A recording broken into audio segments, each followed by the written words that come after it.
Hello and welcome everybody to today's News Tonight, episode 123.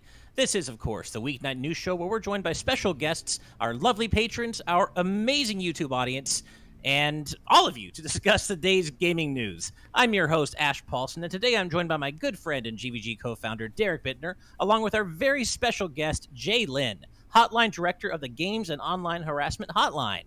Jay, how's it going? It's going well. I'm really excited to be here. Thanks for having me on. Absolutely. We are so honored to have you here. The pleasure is all ours. Thank you so much. And before we get too much further, I know everyone's wondering probably, hey, Steve's not here again. He's still continuing with a couple of really serious embargo deadlines, so he just didn't have the time today. He will be back Friday. But for that reason, if you see any technical weirdness going on, Steve is our resident stream maestro. But Derek is going to do an amazing job running the stream in his stead. But if you see any weirdness, that's why. Just to give a heads up now, I tried to have things ready, but there's just new things I don't have yet. So there's no Chiron at the bottom. There's no intro, as you saw. There's I don't even know if I might have an outro. There's not going to be the line of all of our patrons show up. We'll still be reading out EPs, of course, but yes. None of that. The promoter pet won't show up. I just am not equipped with a lot of the stuff we have as of currently. So we'll have all the in-betweens and stuff like that when we talk about the subjects. But that's about the best I can do, and I apologize. But it's a little lo-fi this time around. Sorry, Jay. Yeah, exactly. Exactly.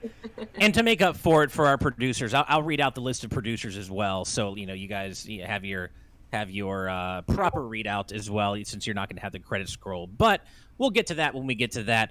Jay, so you, of course, as I said, are the Hotline Director of the Games and Online Harassment Hotline. Could you tell us a little bit about what you do and the kind of work you do in that role? Yeah, definitely. So this is kind of a special and fun time to talk about it, just because it is the 1-year anniversary of the launch of the Games Hotline. Yeah, congratulations! Thank you. We've really been trying to indulge ourselves and just gush about the work a lot this month because of that. And so, yeah, we launched in August of 2020, and especially with the climate of things and how they have been, especially recently, it feels really, it's hard to say I feel like gratitude for the terrible things happening in the world, but I do feel really, really grateful that we can be here for folks with all the Blizzard stuff happening, with the hate rating things happening right now, and of course all of the stuff of 2020 and this has been a long year. So thanks so much for all the congrats in chat. And if you haven't heard of the Games and Online Harassment Hotline, we are a free, confidential, text message based emotional support, mental health resource, specifically for people who make and play games. Right, so anyone who works in the games industry, anyone who plays any kind of game, no gatekeeping here, as well as content creators, right, like journalists, streamers, podcasters like yourselves. We really wanted a resource that was specific to the games community, so folks didn't feel like they had to explain themselves or kind of explain some of the fundamentals of what's going on, of what's Discord or what's Twitch chat, what does hate rating even mean, that baseline understanding is there. This is a resource created by folks who have been directly impacted by harassment and abuse in game spaces and in the games industry, so really pulling on deep kind of wisdom and knowledge, and really listening to the community, really reacting to what folks are texting in about, and providing our services in that way. So anyways, I'm gushing a lot, but no, you should gush. Absolutely. That's amazing. At the end of the day, we're a text message based emotional support hotline, and folks can text in about really anything that they want emotional support around. It doesn't have to be about harassment. It doesn't have to be about video games even specifically. So if folks want to know how to reach us, you just text from anywhere in the US, anytime, any day of the week, the word support, SUPPORT, to the short code 23368. So just over SMS. And you'll kind of get, there's like 2 short little intake questions that are like kind of automated. And then we log on every day from 3 to 7 p.m. Pacific. And so that's when we're here to like talk with folks or text with folks in real time. And so if you text in during that time, we'll reply right away. Or if you text in at another time, that's just when we'll get back to you. So yeah, that's a quick little overview with a little bit of gushing in between. Perfect. No, I'm so glad you explained what it is you do, because when we love this. This is why you're such a perfect fit as a guest on TNT, because when we founded Good Vibes Gaming, we found our foundational pillars are inclusivity, positivity, kindness, mental health. That's what we are all about here. We're sick of gaming being a white boys club. Right, we're sick of that. We don't want to. We want to push back against that. White boys sick of white boys. And yeah, I mean, of course, but we that was the whole point, is that we wanted to create a positive, safe space for everyone who loves games to come and enjoy what we all love together, right? And no gatekeeping. Everything you said is what we're all about, and I love that. Just speaking personally, mental health is so important. Mental health is physical health in gaming and everywhere. And I'm so glad a resource like yours exists for those who need any kind of support. And of course, there is a link to the Hotline's Twitter page in our description below. So those of you who want to go and follow and check that out as a resource for yourselves, just check out the description, and we have it right there for you. So Jay, seriously, you're doing great work. Real quick, Soulcaster in the YouTube chat says, out of curiosity, is it international or just US based right now? It's just US based right now. Okay. Yeah. So it has to be like SMS within the US. Okay. Glad you said that, but I wasn't sure if there was a separate thing that international folks could use. I dream of being international one day, but that's in the future, hopefully. It's only been 1 year. I think it's possible. We're doing our exactly. Onward and upward. Yes. But yeah, I love what you said about how like creating spaces that kind of disrupt that norm, right, of gatekeeping and making it a boys club. I think that really makes such a big difference, and we really believe in that too. We really think that like having places where like feeling like sharing in vulnerability and feeling connected and reaching out for help and being able to talk about what really is impacting you, sometimes in like a hard and negative way, I think that's the work, I think that's what's going to make the real change in our culture, because it is a big systemic cultural issue, but this culture is also made up of individuals. It at the end of one of the things we've like really learned this year is that harassment, it really is about just the way that we treat each other and the way that that's modeled and the way that it's and what we uplift and what we see in other people that we're playing with and hanging out with and talking to. That's where it comes from. And so I think the spaces that y'all create are just such a big part of that too, of shifting that narrative, and hopefully some of our work also kind of makes that feel a little bit more normalized and more okay too. Mm-hmm. Oh, I'm sure it is. I think, every little bit that any of us in this space can do to make games more welcoming and inclusive for everyone is incredibly important. It doesn't matter how many followers you have or don't have, you're doing the work and you're doing your little part in your own corner of the world to make things better for gamers of all shapes, sizes, stripes. Doesn't matter. And one of our, as I've said before, one of our guiding principles is one of the quotes from the late great Satoru Iwata, when he said, above all, video games are meant to be just one thing: fun for everyone being the key word there. Everyone. And it's better when we all have fun together, right? Why gatekeep? There's no point. So we're clearly on the same page here, and I love that. There's so much love in the chat. I'm feeling it. Thank you so much. I think the last thing I wanted to say that you kind of sparked in me was that, like, obviously harassment, obviously mental health isn't unique to game spaces by any means. This happens all over the internet in all sorts of spaces. But there definitely is kind of a unique, games has its own flavor. That's of it. Sure. And one of the things that we heard, before we started the games hotline was that folks, especially folks who had experienced like more heightened or extreme or prolonged experiences of harassment, when they did try to reach out for help, folks just didn't quite get it, or were a little bit dismissive of like, oh, but it's just online, like It's just a why game. don't yeah, it's just a game, or like Yeah. people aren't threatening you in real life, you know. And it just, I think that is such a barrier to care, you know. And so even though these are, you know, a lot of this is about, you know, humans and what it is to like be in community with each other and how we treat each other, and it is a very human experience, but at the same time I do think having a culturally kind of specific resource can also make that feel a lot more accessible and a lot more possible for some people to reach out and talk about their experience that otherwise might feel like, oh, well, people aren't going to like understand, or, you know, I don't want to have to Right. explain all of that Right. to someone You got to get the else. basis of games in there before you can even get Yeah. to the other Well, parts. and the thing is, you could turn that on its ear and say, yeah, okay, it's only online, which of course it's not, you know, it doesn't matter, online or offline, harassment's harassment. But the fact that it's online means that it follows you everywhere. You can't escape it. It's not as though you go to Mm. school and you have to deal with your bullies and then you go home.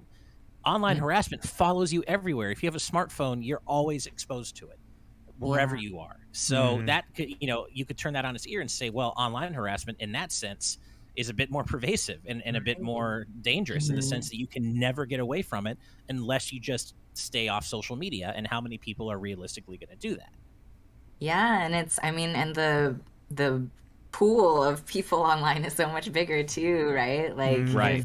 if you're being bullied in person, like at a school, in your example, like not to diminish that at all either. That is also like often a really horrific and traumatic experience for folks.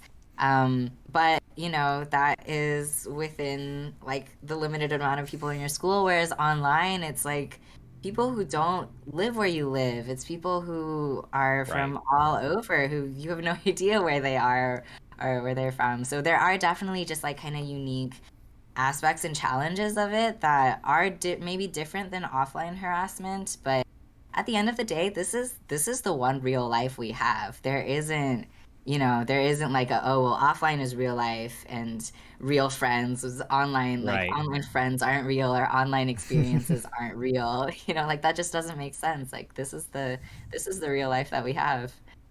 Exactly. Well Yeah, said. absolutely. Really quickly, I wanted to extend a warm welcome to a name I don't recognize in our live audience patron community, a Magish, saying, I definitely have felt embarrassed trying to explain fandom culture to mental health professionals. Sounds like you have a great organization. Well, it sounds to me like that as well, but a Magish, just great to see new names joining the community. So welcome, and we're really happy to have you in our live audience. Absolutely. So thank you for joining us. Also, before we get too much further, just want to say a thank you to Joseph Bayer, who is our sponsor for today's episode. They don't have any copy for me to read, nothing they want to advertise. They are literally just sponsoring us out of the kindness of their heart, which is just so incredibly generous of you, Joseph. So thank you a million times. Thank you so much for your support and for sponsoring the show today. We really, really appreciate it. And we also have a couple of super chats to read out before we move on to the news. First is, and this was before the show even started, $5 from Diamond Death saying, hyped, but still disappointed we still have no Generation 8 Mythical Pixie. We got Generation 1 Mew, 2 Celebi, 3 Jirachi, 4 Manaphy, 5 Victini, 6 Hoopa, 7 Marshadow, 8, who knows? Yeah, that's a great point. There isn't one for Gen 8 as far as I know. Derek could probably school me on that if I we're can't. wrong. I But mean, I don't think there is one, honestly. Not of that right. of that Yeah, so it's a variety. little So strange. Yeah. So thank you for that, Diamond Death. And also, $5 Canadian from Bongo Lover. Kazuma Kiryu and Monkey Ball Baby. If he can make it in, I'm sure Ichiban Kazugurt can as well. We should have Bongo in general in this game. Thank you so much, Bongo Lover. And Jay, really quick to explain what that's all about. Probably 3 months ago or something now, we reported on the really weird news story that the Bongo, the Danimals monkey mascot, was a playable character in Sonic Dash, the mobile game. And it was just the weirdest crossover. It was such a weird news story to report. But now Danimals and Bongo have kind of taken on their own part in Good Vibes Gaming's lore. So that's, if you see a bunch of weird Danimals jokes, that's what that's about. It's a whole thing. It's in jokes and all that. So yeah, Beautiful. yeah. But that is a nice lead up to something we wanted to talk about before getting to stories, Ash. Yeah. So very quickly, as Derek just said, that's a perfect segue. This isn't one of our proper news stories, but Yakuza's Kazuma Kiryu was just announced this morning for Super Monkey Ball Banana Mania, which is awesome. People wanted that, and it's delivered. Yeah, it's just starting to be this like who's who of Sega mascots and popular Sega characters in Monkey Balls. And I mean, Monkey Ball's awesome on its own, but then you bring in all these other character camos. You got Sonic, Tails, Beat from Jet Set Radio. Now we got Kazuma. I'd love to see Ichiban. Maybe he can join as well, but I am so excited. I will for this lose game, my nut mind if they if they acknowledge Valkyria Chronicles at all. I will lose my mind. Valkyria Chronicles or Streets of Rage, get Blaze. I want to play as Blaze or Axel or Skate. You know, that would be, or Cherry or whatever. Jay, are you into Super Monkey Ball at all? That game is so hard. It is very hard. I have Yeah. never beaten the normal set of courses in the original Monkey Ball, so but what's nice though is that this new one, Banana Mania, it's a remaster of the first two games in the series, and it includes a whole smattering of accessibility options on every front in terms of making the game easier in various ways for folks who just find it too difficult or too nerve-wracking, and they're making it a lot more accessible, which is always a good thing. That's awesome. Yeah. It is a delightful looking game. Absolutely. It's just pure Sega arcade happiness, goodness. Yeah. So, yeah, Kazuma in Monkey Ball. That's awesome. I'm looking forward to seeing what other characters will get revealed on the lead up to launch. Plenty of time. Like this game keeps on giving. Yeah, there's still plenty of time. So it comes out same day as Metroid Dread? Same week around there. I forget the exact time, but it's definitely around the same time, which is like, sorry, Monkey Ball. Yeah. Eventually, but right. Metroid Dread has my heart. Yeah, exactly. Well, with that said, we do have some actual news stories to get onto. And, oh, wait, before we do that, we have one more super chat from Bongo Lover, $2 Canadian saying Billy Hatcher would be perfect for Monkey Ball. I agree. Wrong. Yeah. Bring in Billy Hatcher. There's so many. Bring in Danica Patrick if you want. You know, she's obviously a big Sega character too, right? But yeah, so thank you so much, Bongo Lover. And with that, let's go ahead and move on to the news. And this first story, I wore this shirt on purpose today. This first story is something my little Charmander pal here is very excited about. So let's get that up on screen. And those of you who were, well, a few of you, many of you in our audience were with us this morning, bright and early at 6 a.m. Pacific, for the Pokémon Presents presentation, which revealed a bunch of new information about Brilliant Diamond and Shining Pearl and Pokémon Legends Arceus, as well as a few other side games and stuff. But they already know what we think of what we saw this morning. Jay, I know you're into Pokemon as well. Did you watch the presentation or follow the announcements? Like, what are your overall thoughts on what was shown in this presentation? I didn't get up early to watch the presentation. You were smart.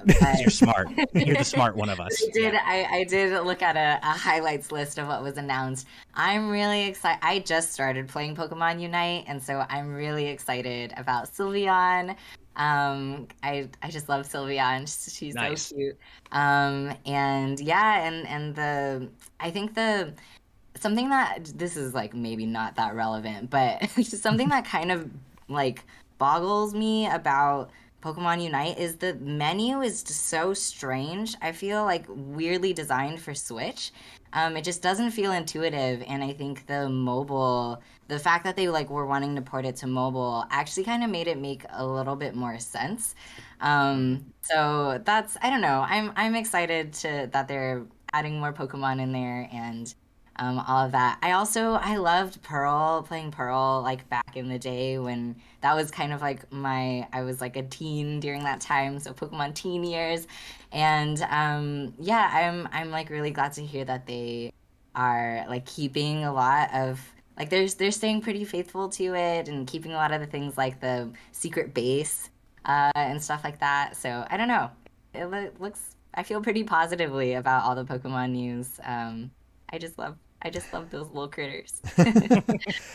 So do we. I gotta say, there's of course, it's not 100% positive, but man, what a difference from the first time they showed off these games. People seem generally more excited about them, looking at what's being shown.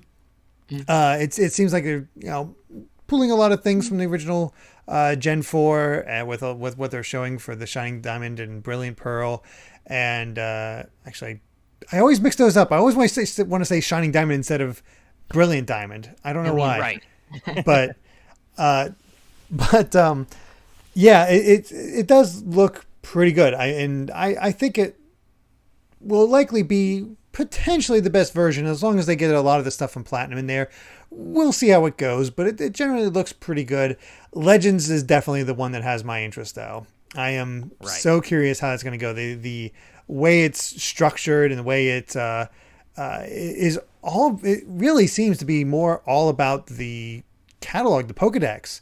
Learning all about that. There is no indication of ancient gyms or things like that. You only have one home base, and it's all about you and the monsters, and that's definitely different for a Pokemon game. It's where the focus is the Pokedex. Right. And now we also have these different style options for individual moves. Like moves can either be strong or agile. And now that, and depending on what you choose, that can change the move stats, as well as the turn order, which as you mentioned this morning, Derek, is kind of Final Fantasy X-esque, in which you can see the next several upcoming turns in terms of who's going to order the order in which everybody's going to act. And that's a really interesting twist on the Pokemon formula. And I have to say, like, after being intrigued at the initial reveal, but also clearly seeing that the build they were showing at the reveal was just being held together by hopes and dreams, this is looking much more solid. It's looking nicer. Visually, it's looking better. I love the music we heard. We're getting some lore with the Hisui region being the ancient version of Sinnoh. There's a little bit of weirdness with the Galaxy group or the Galaxy team, which might be a precursor to Team Galactic. Kind of seems like it, but it seems like it would have to be. So it's looking interesting. And as far as Brilliant Diamond and Shining Pearl go, I'm intrigued. As I've said before, Gen 4 is probably my least favorite gen. In terms of the original versions of each generation, and I like what I'm seeing so far of the remakes. I love that chibi art style in the field areas. It's cool that it changes to a more realistically proportioned art style in battles, but I think it works really well for the kind of remake this is. It's obviously trying to go pretty faithful to the original art style of the original Diamond and Pearl. And I get that it's a subjective thing. I know not everyone's going to like it. Some people just hate anime for anime's sake. I don't understand those people.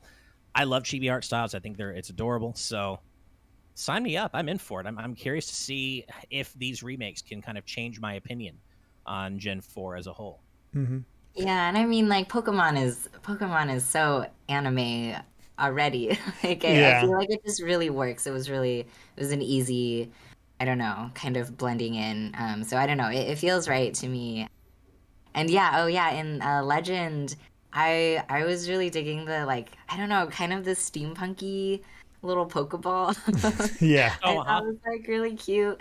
And I think if they had come out with Legends, like, I don't know, even like 5 years ago, I would have been like a lot more skeptical, because it isn't. I'm like, this is weird. It's very different. It doesn't feel like Pokemon in a lot of, like, the Pokemon games that I know in a lot of ways. But I feel like, I don't know, just in the past few years, Pokemon has really shown up and, like, shown all these different ways of, like, playing and interacting in the world. And I don't know, it definitely has built up a lot more faith for me, at least. So yeah. I gotta ask Jay, what is your favorite of the new Pokemon shown?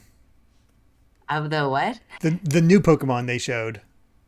Of the new Pokemon. Yeah, we got the brand new ones. We got Growlithe, we got Weirdeer, we got Bascu Legion, and Braviary. Hisui and Braviary, yeah. The Weirdeer sticks out to me. I kind of liked it. That is such a good name. Yeah. The one for me is Hisui and Growlithe. I can't. I mean, dogs are objectively perfect. We know that. Yeah. Everyone knows dogs are perfect, and Growlithe was already adorable, and Hisui and Growlithe is even more adorable. I just love how his hair just covers his eyes. I don't know how he sees and gets or how it sees gets anything done, but it's adorable. And Same thing with the Hisui and Braviary. I just, it's always fun seeing new Pokemon designs revealed, and it's I'm really looking forward to seeing what more new stuff we get from the Hisui region. Yeah, it's looking pretty cool, and looking forward to buckling down and really taking a look at what that trailer might be hiding. Soon. Yes, indeed. Well, before we move on to the next news story, we do have a couple of super chats. First is $10 from Rec BCQ, saying, following up from my super chats last time, I am far more excited for both of the new projects. BDSP does seem more ambitious than I thought, and inject Pokemon Legends Arceus into my veins. Also, BDSP is so close to BDSM. I think about that every single time I either type BDSP out or I say it in my head. I know. I mean, that's how I have to kind of keep track of what Brilliant goes with, Pearl or Diamond. I have to wait, what is it close to? Yeah. Oh, yeah, that one. So yeah. No, you definitely are not the alone who's making that connection, Rec BCQ, and thank you so much for the donation. We really appreciate it. Also, $1.99 from Screamo Shaman saying, "I can't wait for a Bidoof to annihilate me on sight." I know, yeah, it's gonna be wild. Seeing how by the way, interacting with Pokemon in a different way. Yes, you did miss Rec BCQ's earlier $10 chat. Oh, did I? I'm so sorry. There's one My before bad. that. Oh, I see it now. Okay, yeah. Rec BCQ with another $10 donation, saying, as someone who has struggled with mental health and had my lowest point mid last year, I'm okay now. It is great that you all do such things to support people. It's part of why I love this community. Well, Rec BCQ, thank you so much for letting us know that. And I completely understand what it's like to struggle with mental health. I do myself, and having supportive people and communities around you to lift you up when you need lifting is so incredibly important. None of us can do this alone. It is absolutely a group and team effort. And that's why I'm so glad we have awesome, wonderful people here like Jay here on the show today to talk about that with us. So Thank you, Rex BCQ. And I apologize for missing your first super chat originally. Thanks, Derek. Yeah. Also, another $1.99 donation from Screamo Shaman saying, also, Old Western Unova win. Oh, that would be man. pretty sick. That would be pretty That cool. would be cool. Yep, I like that idea. Pokemon Company should hire you, although Shaman, especially given your name. honestly, I like Jay's idea. Let's go full steampunk on that one because this is supposed to be New York with Unova. So let's go steampunk on this thing. Yes. Yeah, that's what I'm down for. Korotama with a $19.99 donation. Thank you so much, saying, can I just say it was great to hear out loud Basque Legion Pokedex description in a soothing voiceover. Was not expecting to get whiplash this morning. Yeah, right? Like, that's kind of digging into the really dark nightmare fuel Pokedex entries, right? There's a lot of those out there, but this one... but that's like the newest one. Yeah. Definitely goes there, like it combines it evolves from the souls of its failed brethren that didn't make it upstream during the season or something like that. That's so messed up. It's so messed up in that very specific Pokemon way, and I love it. I'm looking forward to going back and watching the presentation again later when I'm not, focused on reacting. Just my wife and I are going to watch it tonight, so that'll be fun. And finally, Skull Kid Tiger with $5 saying, I wonder, are Pokemon able to have Danimals? Like Lemonade can heal them. Does Danimals evolve them, heal them, stat boost them? Sure. You know what? In my headcanon, the answer is yes. That's how you get a new evolution of Chimchar. Oh my god. Yes. Perfect. Or if we want bongos, I guess we do need to do it off of I'm blanking on his name. Gen 8 grass starter. Rillaboom. Oh. Rillabongo. Yeah, Rillaboom, right. I think Danimals should just be super, super effective in a good way, on every monkey-based Pokemon. Whatever it is, whatever gen, Danimals items give you extra stat boosts, whatever. Sure. In my headcanon, that's exactly what happens. So, yeah, I love it. Thank you so much, everybody, for your incredibly generous super chats. We really appreciate it. Mm-hmm. And, but yeah, well, let's go ahead and move on to our next news story, which has to do with everybody's favorite Blue Blur Sonic the Hedgehog. All right, so Sonic team head Takashi Iizuka has recently made some interesting comments about the future of classic Sonic at SEGA, and this comes by way of Nintendo Everything talking about an interview that Takashi Iizuka did with Retro Gamer, and I'm just going to go ahead and read this little clip out here. So this was Iizuka's answer, talking about Classic Sonic.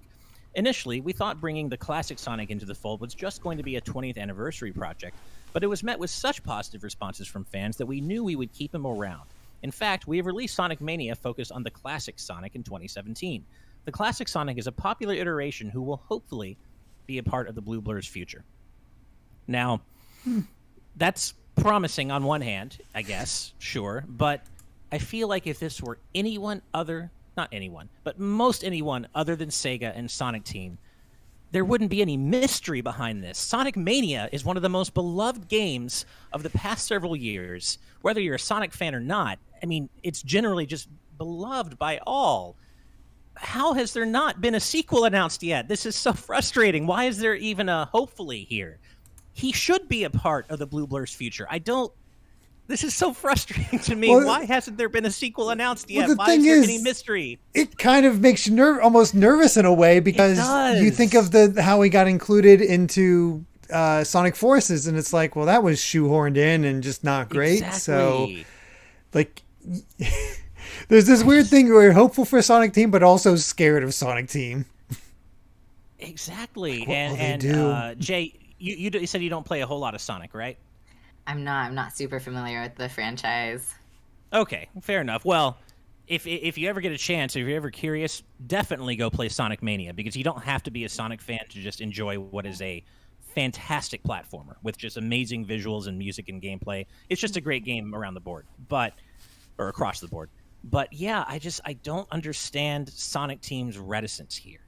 They have a slam dunk on their hands. It sold well. People loved it. It was the best thing to happen to Sonic PR-wise in so long. And I say this as someone who loves 3D Sonic games. Or not loves, I love some of them. But I don't hate 3D Sonic games across the board like so many people do. I think there are good ones. But Sonic Mania did wonders for the Blue Blur's image, in general. And why is there any doubt here 5 years on, 4 years on? I wonder, is Sonic Team still kind of petty? Because they were kind of petty when it came to the old Sonic games, and how they kind of screwed over the developers of Sonic 2 and 3 and made things harder on them. Could that be happening here? It's like, crap, we gave these other guys this, got the success, and we get no credit, so, screw them. That is possible. I would hope not. I hope not, because it's so petty, and the point should be to give Sonic fans what they want. And that doesn't just mean classic Sonic fans. I'm not saying only make Sonic Mania sequels forever. Sonic Team should keep doing what they're doing. We've got Sonic Rangers coming. I'm looking forward to seeing what that's all about. That's fine. Keep making 3D Sonic games, but why not just keep giving people what they already want? There's no mystery here.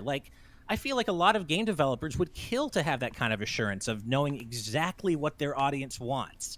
And Sonic Team has that, and they're not capitalizing on it. And maybe, as you say, Derek, maybe it is just pure pettiness. And if so, that is just really damn sad and really uncool.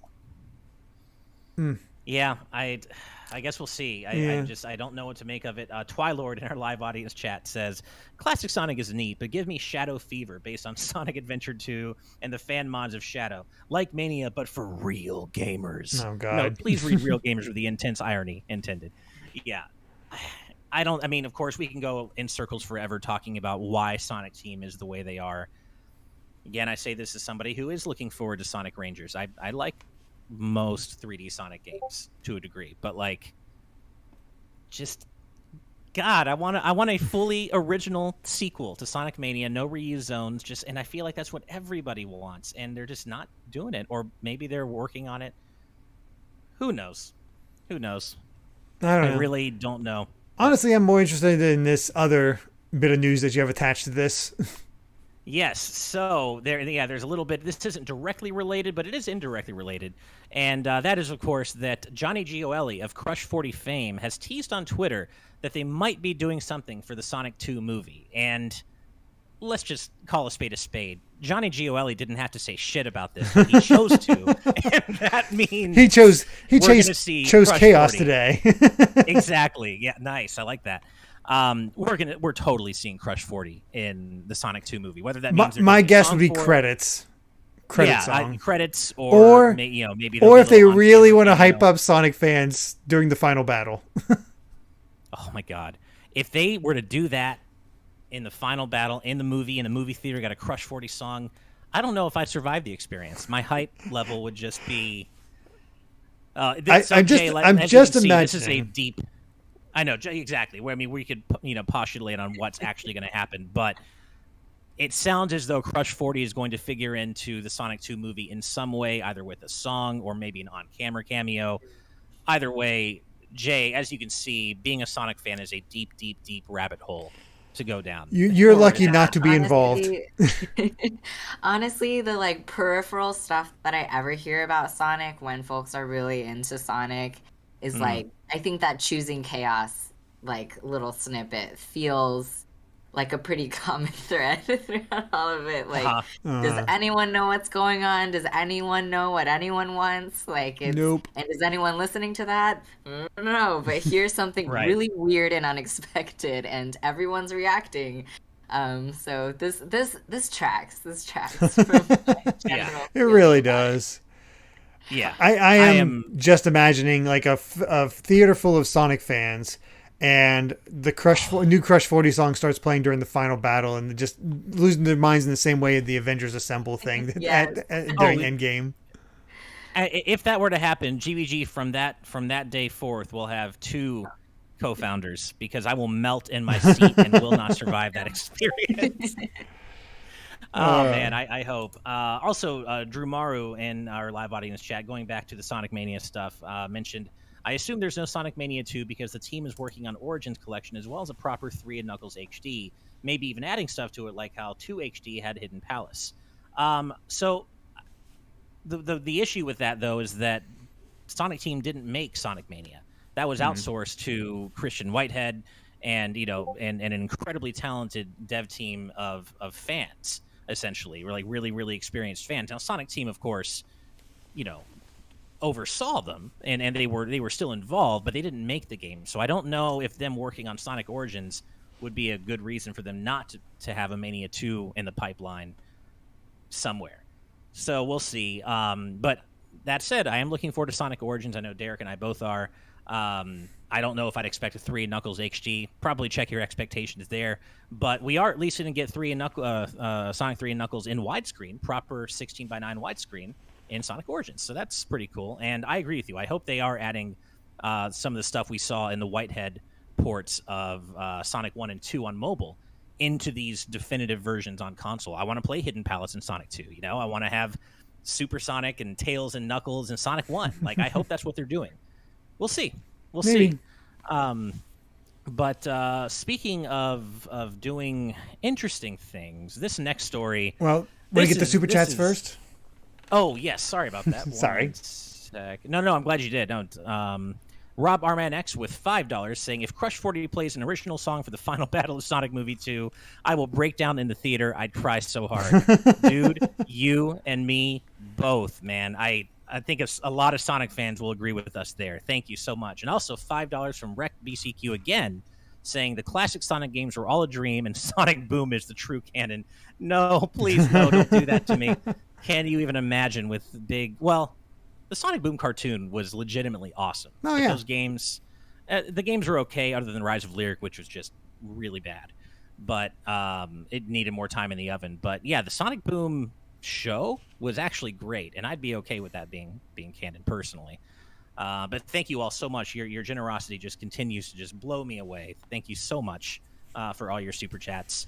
So speaking of generosity, it seems as though Epic were very generous with taking, let's call it inspiration for their new project in Fortnite. So let's get that up on screen. So this is some weird stuff, man. This leaves a bad taste in my mouth. So Epic Games today introduced Fortnite Impostors, and everyone immediately noticed that it's essentially just Among Us. They just took Among Us and made their own version of it, and it's it's gross. Like, even Among Us's developers didn't know they were doing this. Like, people reached out to the developers of Among Us, and they're like, hey, did you work with Epic on this? This is interesting. And they're like, no, we found out at the same time you all did. We didn't know they were working on this. We sure wish they'd reached out to us, but look forward to us, working with various indie developers in the future and having crossovers. And that's cool. But Epic literally just took something that is really popular right now in the indie scene and just repurposed it for Fortnite. And I mean, it's not the first time they've done this. That's essentially how their battle royale came to be. Hi, Player Unknown's Battlegrounds. Yeah, that's a good point. Yeah, but Jay, I know you mentioned before the show that you had quite a bit to say about this, so I want to get your take on Fortnite Impostors and how it relates to Among Us and how you're feeling about this. Yeah, I mean, where do we start? Well, there's like so many layers to this, right? Like, obviously Fortnite is already a PUBG ripoff, and like, I don't know, I just feel like Fortnite in general has such a bad track record of really just kind of taking things from different. I'm saying things like really vaguely because it's so many things. I'm not trying to like. Yeah. It is just like what's popular. Okay, it's in here now. Right. Yeah. Right. And it hurts to see it happen to Innersloth, just because they have been such a community driven and community like I don't know, centered indie developer, and for it to be just such a blatant kind of they didn't even copy, like they didn't even like change the names of things. They could have so many thoughts again.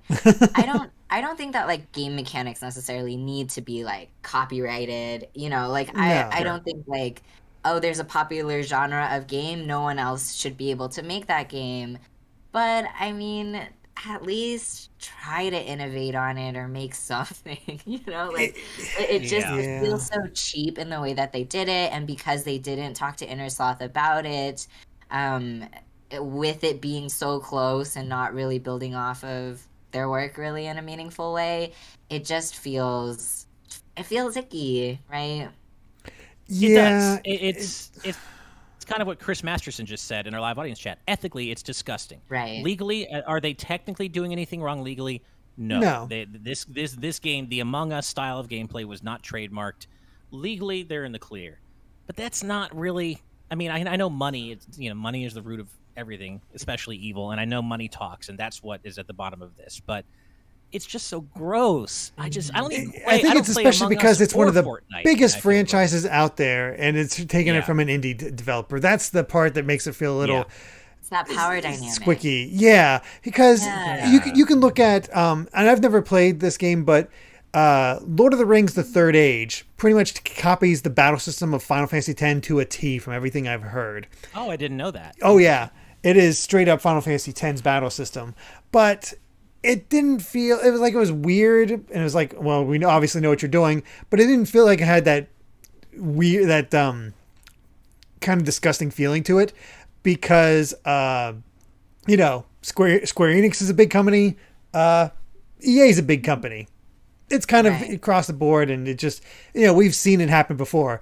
EA does it a lot. Resident Evil 4, very popular. All of a sudden, here's Dead Space following the kind of the same idea while tweaking a little bit. It happens a lot in gaming, but to take something so integral to an indie game and to put it out into Fortnite and, this is mine now, it's not so great. Right.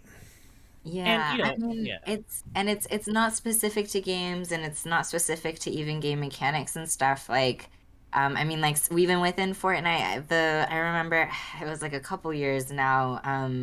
There was, I think they tried to do a lawsuit around the dances, right? The Fortnite dances, and how a lot of them were like they originated from like Black creators and Black dancers, and stuff, and they got like viral and popular off of one video, which, probably isn't gonna super materially impact that creator's life. But Fortnite takes that dance, puts it in their game, and very significantly materially benefits from it, you know, and that in the same way, I think the lawsuit didn't go through, I think just because it's legally the way like copyright works, you can't copyright like a dance or something like that. And so sure, legally it's in the clear, but it yeah, it is that like power dynamic of who is really adding to like the art and the craft and the creation in these spaces, and who is benefiting from it, right?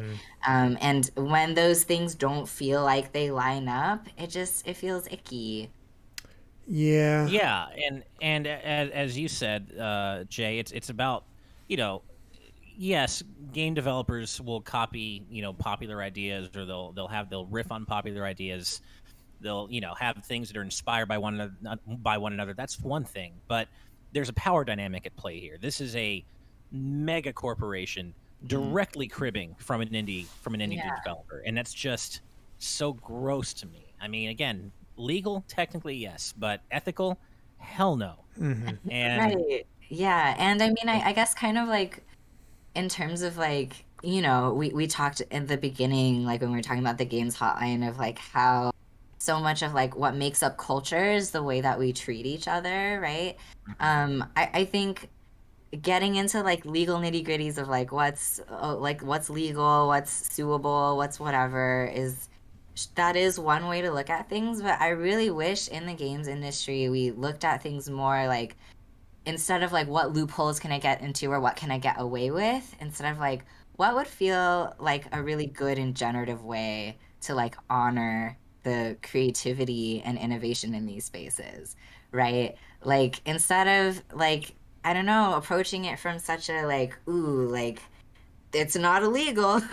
And instead like looking at like, if we want games to be better, right? Like if we want games to be, if we really want to like lift up how creative and interactive and generative games can be as an art form, and as, you know, and as an interactive media, like what is actually going to lift that up? What is going to encourage more of that, and make all of us feel like we belong here and we're part of this, and that like the stuff we contribute matters, you know? And when indie studios get ripped off like this, it feels like a power play, right?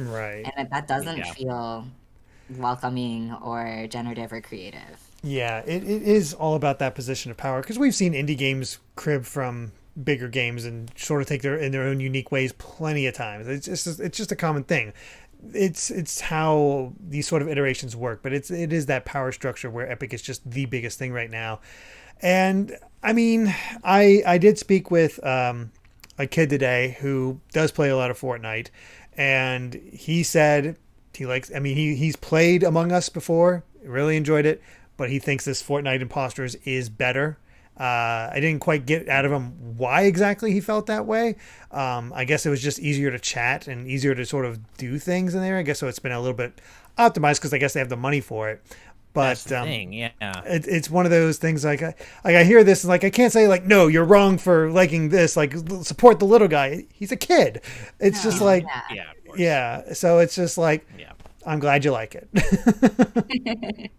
Yeah, I mean, I think in an alternate timeline where, you know, they made the same game but like did it in a way that was like partnered with Innersloth, or even just acknowledge them, right? Even just like started any sort of relationship, even if it wasn't like monetary, although I do think like if you are benefiting monetarily, you should maybe pass that along. But even if it wasn't, even taking the money out of it, right? I think just the acknowledgement and the honoring of like what this is clearly building off of, I think just would have felt so much better. And at like Feminist Frequency's motto is be critical of the media you love. So this is of course not saying that like no one should play Fortnite or no one should enjoy this game or even think it's better or like it more than Among Us. But it is fun also and important to look at it as a part of the larger landscape of things. Yeah, this isn't a like screw Fortnite, you should all abandon it or anything like that. It's just more like just no. And give it a little side eye. That's a great motto. We all should be active consumers of the media we enjoy, not passive. We should, we can enjoy, but also criticize while we enjoy, and that's you can do both. It doesn't have to be one or the other. Yeah. And this is that, and it's just a real shame. And I want to go back to something you mentioned, Jay, about wanting games to be better. And I think the problem is those of us here today, those of us in our audience, we do want games to be better. Now, I haven't talked to anyone personally at Epic. I'm sure there are people at Epic who also want games to be better. But the people this is going to benefit the most in terms of the pockets that are going to be lined here, I don't think they care about games being better. They care about making money. As I said earlier, that's kind of what it all comes down to. And so there isn't a general vested interest in making games better among the people who are going to profit most from this. And I think that's kind of where we run into problems. We all do want games to be better and honest and fair, and we want to lift up, the little guys, the indie devs, but that's just not what the people at the top care about typically. I'm sure there are people for whom that's an exception. I'm not going to make a blanket statement. But in general, I mean, the fact that this is even happening and that they didn't even shout out the Among Us devs at all, Innersloth, that says everything. It really does. Yeah, it's power. Yeah, it's that power play, and I still don't want to discount like how much change and impact can happen from the ground up, right? Like from our spaces and from like the voices and the way that we talk about things and we want games to be better. But yes, you're right that a lot of it has to come from top down as well at some point. So it's a journey. Right. Yeah, it's a shame, and I see some people in our YouTube chat saying, "Well, it's only a problem when a bigger dev copies a smaller one," and I don't think it's only a problem when that happens. But again, there is a power dynamic here. Smaller devs just do not have the resources, the people power, the money to do the things that the bigger devs can do, and I do think that there is an element of ethics here. It just comes down to just being ethical, and none of us on this panel today has said that what Epic has done is illegal. It's not, but it's fucked up. It is unethical. And that's just all we're saying. And I do think that I think it's important to keep that power dynamic in play when talking about, AAA, huge mega corporations with billions of dollars in their war chest versus indie devs just trying to get by. And indie devs who are lucky enough, and it's not just luck. There is a confluence of being, having the right idea at the right time, but get to have that runaway success, have that spark that just explodes into what has become essentially a cultural phenomenon or a gaming cultural phenomenon with Among Us, and to see that exploited so directly and so just brazenly by a AAA dev with billions of dollars, it's gross. It's gross, but it's not illegal. It's not illegal. So, I'm sure we could go back and forth on this forever, but I think we've all said our pieces. Before we move on to the next news story, though, we have a couple more super chats. First is $5 from Zora or Zhora. I'm sorry if I got that wrong. Saying, here's hoping the Sonic 3 and Knuckles soundtrack stays intact for Sonic Origins. Yeah, here's hoping, indeed. Some of the original in-house tracks they made to replace the MJ tracks are still good, and Sonic 3 and Knuckles is still going to be a great game even if they use those. But we do want to hear of course, the original Genesis tracks. So we'll see what happens. Also, $5 from Jacob Tucker, saying, Ash, I have something I want to share with you and your dad at the next Game That Tune. I hope you'll pick me for Q&A so you guys can see it. Well, Jacob, thank you so much. I will try to keep that in mind. Game That Tune is a show that my dad and I do together. The next one's going to be next Monday. So if people are wondering what that is, that's what that is. So thank you, Jacob. I will try to keep that in mind. I'll make a note. Thank you so much. $2 from Skull Kid Tiger, saying, this is the Oreo and Hydrox situation. Look it up. I will do that. I don't know anything about that. Hydrox came first. Hydrox sounds like the ripoff, but Oreo is actually the ripoff of Hydrox. Yeah, I had not heard that. Well, there you go. That's interesting to hear. Hopefully, that's not what happens here. Long term with Fortnite Impostors and Among Us, but I guess we'll see. I mean, Derek, you talked to that kid, and again, the kid can't be blamed. They're a kid. They're going to play what they want to play, but hopefully, that's not what happens here long term. So, I guess we'll see. But as always, thank you so much, everybody, for your generous donations. And with that said, speaking of a very popular game trying to cash in on a popular gameplay style, maybe let's go ahead and move on to that next news story. So, a recent data mine of The Last of Us Part 2's single-player data has revealed that there is potentially a Battle Royale mode on the way for Last of Us Part 2 multiplayer. Now, of course, Last of Us Part 2 multiplayer doesn't exist yet. We're kind of all waiting to hear what's happening on that front. The most recent rumors seem to point to there being a standalone multiplayer release for Last of Us Part 2 whenever that's going to come out. We don't know. But now this latest data mine has pointed to there potentially being a Battle Royale mode in the works as part of that. Now, of course, with all data mines, it's important to remember that may not be what's happening. These might be scrapped assets for a Battle Royale mode they had planned at one time, and they no longer do. Who knows? But essentially, a potential map was found for a Battle Royale mode, and there's also evidence found of a compass, a player count, and an emote wheel script, which are all commonly found in Battle Royale games, of course. Go ahead, Derek. Oh, nothing. Oh, I thought you suggested something. My bad. And other evidence suggesting that a Battle Royale mode is coming includes gear that's been associated with the Battle Royale genre, suggesting players will have to loot for armor and equipment, which is pretty normal for Battle Royale games.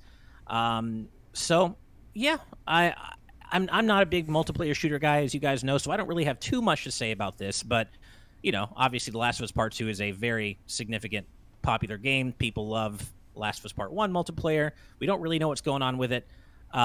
Jay, I know you said you haven't played The Last of Us, right? So I guess you don't have too much to say here. Not a lot, but it is an interesting tie into just talking about Fortnite. Yeah. Right, exactly. So Battle Royale is certainly the thing these days for multiplayer shooters. It's a very popular kind of subgenre, and it wouldn't surprise me to see this actually happen. Like, whenever we do eventually get news of what's happening on the multiplayer side of things with The Last of Us Part 2, I could see this being part of that. It wouldn't surprise me. What about you, Derek?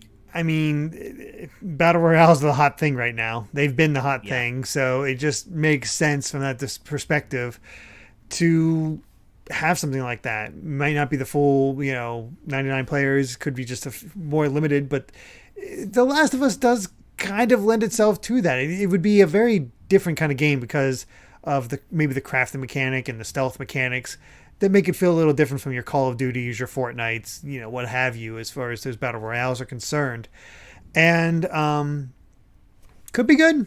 I don't know. It's the scavenging aspect is what makes it a little bit more interesting when it comes to Battle Royale in this game in particular. But yeah, I mean, cool if it happens. Oh well, if it doesn't, I don't really play multiplayer that often, especially online multiplayer. Yeah. And I haven't even picked up Last of Us Part 2 yet, so this wouldn't be on my list if it did come out. So I'll be honest. Right. Yeah, same. I mean, I really enjoyed The Last of Us Part 2 from a single player standpoint, and I would like to revisit it at some point, but I'm very unlikely to go boot it back up for multiplayer, no matter what the multiplayer looks like. That said, combat in The Last of Us Part 2 is fantastic. It's visceral, it's intense. I don't know how that changes when you're hunting clickers or trying to avoid clickers in single player versus trying to hunt other people in multiplayer. I don't know if an element of that intensity will be lost, but The Last of Us Part 2's combat is great. So I'd be curious to see kind of what this is going to look like, whether it's Battle Royale or not, when they do announce whatever they're working on, on the multiplayer front. Mm-hmm. But Twilord said something really, really true here in our live audience chat that I love, saying, I have no interest in The Last of Us Part 2 or in Battle Royales that aren't modified versions of classic games, but The Last of Us is a freaking fabulous name for a Battle Royale game. And it really true. Is. It really is. That's actually perfect. I while you were talking, Ash, I had to I have to break your heart because I just thought about the idea of how there's the dogs were a big thing in Last of Us Part 2. What if you take out the player and you can take their dog or Never. you have to That take out another alone, player's dog in order to take him out. I will never. I would always lose because I wouldn't. I had a hard enough time. I played that game on easy just so I wouldn't have to like go out of my way to deal with it. See, now I just imagine you liberating other players' dogs and having like a wolf pack following behind you, like go. Okay, if that's an option, maybe I'll go with that. But yeah, The Last of Us Part 2 was a tough game to get through thematically, and the dog violence was one of the reasons for that. Oof, tough stuff to get through. But yeah, whatever they're working on, I'm sure it'll be cool.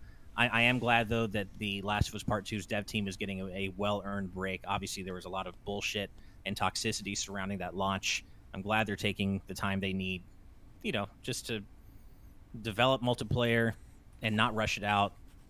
Focus hopefully on their mental health, their physical health, because they all went through a lot of bullshit leading up to that launch. And so all the respect to them for putting up with that and for eventually bringing us to what I'm sure fans will think is a great multiplayer mode when it does eventually drop. So we'll see what happens. But yeah, well, I don't think there's too much more to say about that. So let's go ahead and move on to our final news story of the day. And this is just some good vibes to close out the day here. So let's get that up on screen. So this is a few days old. This actually happened over the weekend, I think on Saturday. But on Saturday, either Saturday or Sunday, but a few days ago, a streamer by the name of Boba completely accidentally, serendipitously, turned the Metal Gear Solid speedrunning community on its head by just accidentally finding a skip that skips a significant portion of the game. Those of you who played the original Metal Gear Solid know that there's a fairly long portion of the game involving a stairwell, and it just adds it tacks on a lot of playtime to the game, and that's fine if you're just playing the game normally. But if you're trying to speedrun it, it'd be great to be able to skip that. And prior to her discovering this glitch, no one thought that it was possible to skip that at that part of the game. And so I guess what was happening was she was, of course, playing a snake and turning around to take care of some enemies who were shooting at her. And when she did so, getting Snake taking damage at that particular time made his character model clip through the wall and clip through a locked door, thereby skipping this very significant part of the game. And I've been looking into this, and I guess it saves about 2 or 3 minutes on average in a speed run. And if you follow speed running at all, maybe 2 to 3 minutes doesn't sound long, like a very long time. Oh, it's massive. It's speed running. That's an eternity. That's an eternity. And and it's just really cool to see. Apparently, this was Boba's first time playing Metal Gear Solid, and it just happened completely on accident. And she did a little dance and made up a little song on the spot about it. How she felt really good about it, and she called the skip Kevin, just called it Kevin. And cool. Yeah, because speedrunners wanted to call it the Boba skip, and now she's like, no, I want to name him Kevin.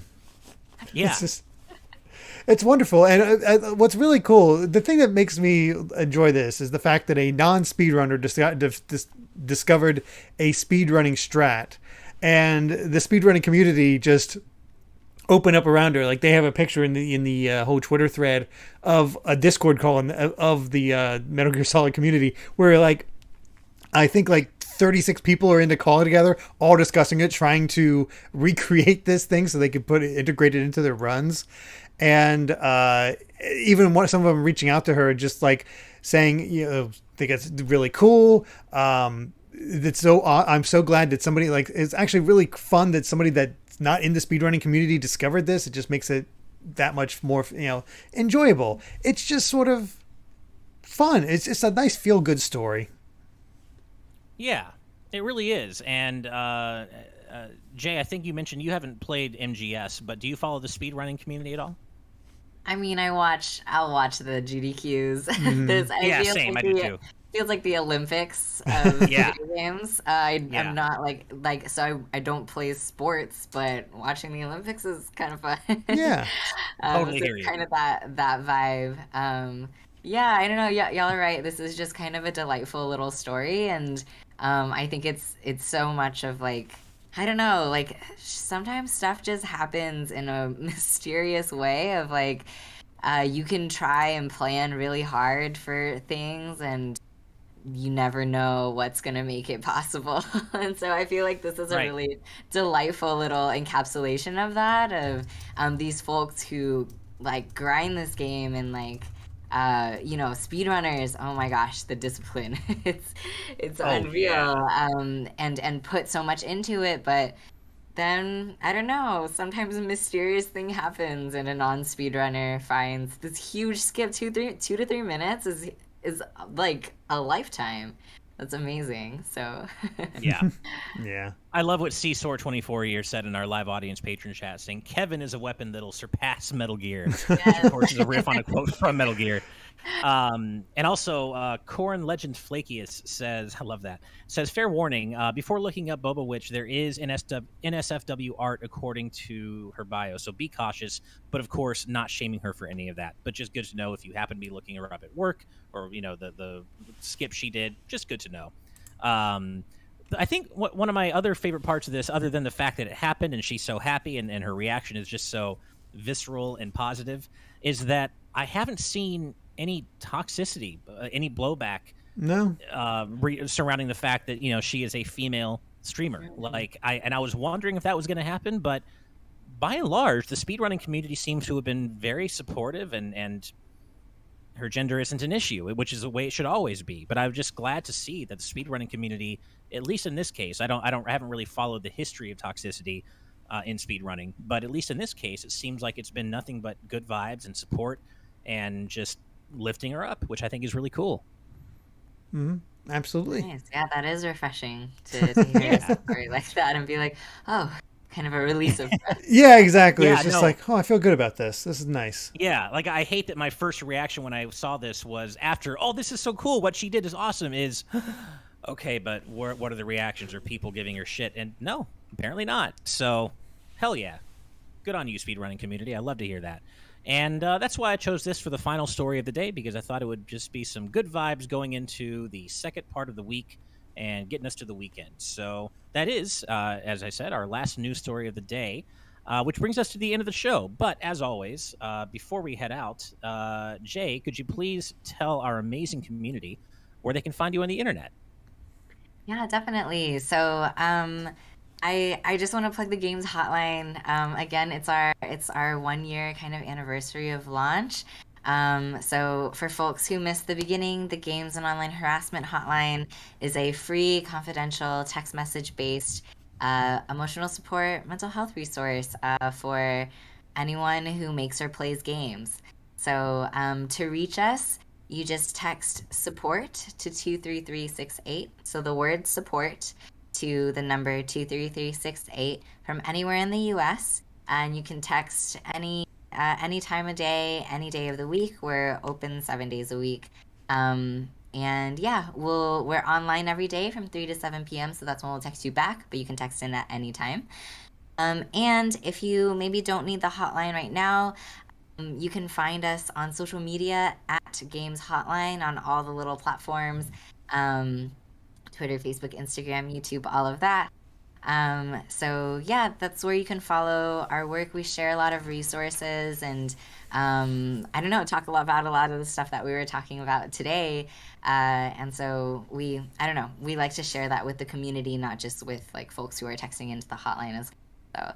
So yeah, I think that's it. Oh, if you want to check out our website, we're at www.gameshotline.org. So, Perfect. Yeah. Awesome. And like I said, we do have links in the description for all that. And we don't have the website yet, but I will add that after we're done with the episode, just to make sure that everyone has all the resources that they need to check you out if they want to. And Jay, I've already said it, but thank you again, not only for being on the show with us today, but for doing such important work in the gaming and mental health space. It is really so important what you're doing. And I'm glad there are people out there like you doing what you're doing. We're going to support you on our end as much as we can, and just continue to do everything we can to make gaming a safe, welcome, inclusive space for everybody. And so just thank you for everything you're doing on that front.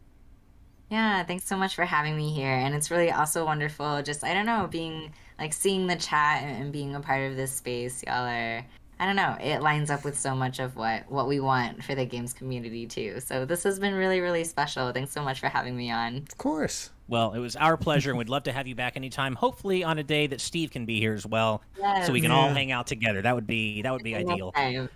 Yeah. Yeah. Well, speaking of thank yous, I of course want to thank everybody watching today for joining us. We just love doing this 3 times a week with you. And on that note, thank you to all of our patrons at the producer tier and above for making this show happen, because without you, it would not be happening. And as I said, because Steve, our usual stream maestro, is not here to run the credits this time, we won't have a proper credit sequence. So I'm going to read out the producers as well, in addition to the usual EP readout, just as a bit of bonus for you. So all of our amazing patrons at the producer tier and above include Jacob One, Kurosame, Michael Walburn, Fangs, Felix Nebulous, Don Koopman, Kevin Online, Sonic Kurosaki, Logan Daniel, Nick Munger, Arkwing24, Ben Modrin, Chase Talbot, Ben Hannigan, Chickens, Roman Kilchinsky, Joshua Wiseman, Critter XD, Iggy Coop, Kieran Das, Feeling Dreepy, Meowsticks, Ariel H, Blindman, Ryan Sardon Keller, Black King, Shuckle25, Darts, DJ Andy D, Tiptoe, Joseph Bayer, Alex Rodriguez, Pedro Vasquez, Tony, Albie the Floof, Aspen Bird, Ian Seabach, Ben Frick, Ben Morelli, Emil, Farina Reneus, Andy Chung, PK Gaming, Legend of Jess, Natasha Smith, Shoichi, Chris Lewis, Daniel Codd, Bo Blacks, Gold Lichting, Olivia Chloe, Matthew Miller, Smoko13, Rings of Saturn, Michael Abuda, Akil P, Hello World, Alan Leung, Helen Kincannon, Kristinton 2025, Tomo the Cabot, Coop's Crib, Toast Cross Dimensions, Just Cliff, Nicholas Van Roven, Dean Evinger Jr., Darksteel01, Chip Damage Mike, DJ Jurassic, Super Dank Awesome Unicorn Guy, Abisola Osani, Alan Berry, Jeff Ed, Ghost Wolf, Jack Hines, Matthew Batelli, Sleepy Scrubbles, Blaystar25, Twilord, Inferno Callie, Maddie, Tom Chimiak, and Jax. Thank you all so much for supporting the show. We really couldn't do it without you. We love you so much. And of course, an extra special, huge, wonderful thank you to all of our patrons at the executive producer tier and above for your incredible support of our channel. And those fine folks include Jared Edinger, Brandon Bovia, Rob Arman X, Etiono Bin, Dan and Twistle, Dennis J, Z Patty, Hyrule Hermit, Sky Blue Flames, Adam O'Sullivan, It's ATM, Octopuppet, Richard Herrera, Michael Phone, Aiko Carroll, The D-Pad, Vesmio, Waffle King, Kitty Kong Fax, Angel Martinez, Vedran Hotik, 112, John, Joshua Hunter, Evernight Studio, Benny Yao, Sapphire, Azran127, Pagrima, Kinrule09, Jake Pelka, Geller, Joseph Rutkin, Charlie Bird, Geeky Griffin, Lucky Wonderfish, Kyle, Top Dog 23100, Young Ben Kenobi, Doug Shomix, Andrew Medeiros, Aurum M, Brady Power, Sakuragi, Becca, Rocks the Cat, Fizzywig Hoyd, Critmonger, The Legend of Groose, Eddie B, Kai Ed, Kit Fisto, West Egg, Deaneth, Kota, Michael McCaw, Matthew Wong, Goron Amber, Straight Lace, Justin Matthews, Hoobie, Too Much Spaghetti, No Such Thing, Mega Conrad, Ascaron809, Kane, Captain Finlandia, 60 Minutes and 60 Seconds, Christopher Masterson, Spicy Pandotter, The Game Orb, Dano the Artist, Grantles, Ravelox, Synchro Lord, Brainchild, Rosa Pardo Bowling. Hi, Steve's mom. Hi, Steve's mom. Kotar Peck, Scuff196, Skull Kid Tiger, AJB Cool, Blizzica, Jason Uloa, Jaden Buck, Phantom Project, Cystic Warrior 29, Super Dank Awesome Unicorn Guy, Darik, Ray Clausen Jr., Nathan the Voice Actor, Hulkamaniac55, Chibi J, Bongo Lover, Mumbling Yeti, Cameron Sharp, and last but never ever least, Kane Woolley. Thank you all so much for your support.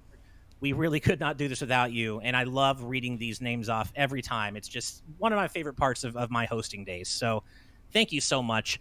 As a reminder, we are fully Patreon funded, so if you want to find out how you can support us, we do offer a bunch of different tiers at a bunch of different price points, offering really cool perks at every price point. So head on over to patreon.com/gvgaming and check out what we offer there. We'd love to have your support over on Patreon, but even if you can't support us on Patreon and you just support us here on YouTube, that means the world to us as well. If you like, subscribe, ring that notification bell. Every little bit does truly help as we seek to grow and grow and grow.